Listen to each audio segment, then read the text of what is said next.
Germany के शहर Frankfurt में हाइम टेक्सटाइल की आलमी नुमाइश हो रही है, जहां पाकिस्तानी टेक्सटाइल की मसनूआत अपने मुनफरिद और दिलकश स्टाइल और आला मयार की बिना पर खरीदारों की तवज्जो का मरकज़ बनी हुई हैं, जिससे पाकिस्तान टेक्सटाइल इंडस्ट्री को मज़ीद बरामदी ऑर्डर्स मिलने का इम्कान है। बैनुल-अक़वामी तिजारती मेले की तफसील बता रहे हैं जर्मनी से हमारे नुमाइंदे शब्बीर अहमद खोखर।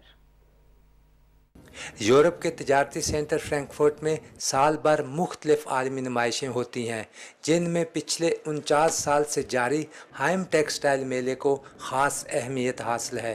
कोरोना पाबंदियों के ख़ात्मे के बाद 2 साल के वक्फे से होने वाले मेले में 63 मुल्कों से 2300 टेक्सटाइल कंपनियां हिस्सा ले रही हैं।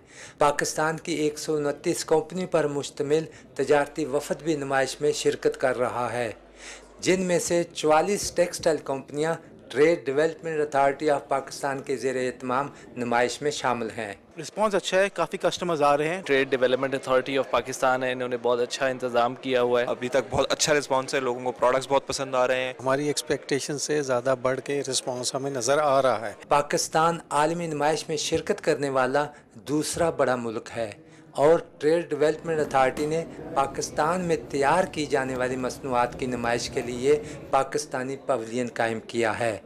जर्मनी में पाकिस्तान के कौंसल जनरल जाहिद हुसैन ने पाकिस्तानी पवेलियन का दौरा किया और पाकिस्तानी नुमाइश कुनूनगान को दी जाने वाली सहूलतों का जायज़ा लिया। हमारी कैपेसिटी होम टेक्सटाइल के सेक्टर में माशाल्लाह बहुत अच्छी है। पाकिस्तानी नुमाइश कुनूनगान के हौसले बुलंद हैं और इन्हें फ्रैंकफर्ट से बड़े पैमाने पर बरामदी आर्डर्स हासिल होने की तवक्को है। हाइम का तजारती मेला यूरोप में टेक्सटाइल मसनूआत मुतारफ़ कराने का बेहतरीन ज़रिया है। आलमी तजारती मेले में शिरकत से कौमी बरामदात और ख़ास तौर पर टेक्सटाइल की बरामदात के फ़रोग़ में मदद मिलेगी। Shabbir Ahmed Khokhar, Pakistan television news, Frankfurt, Germany.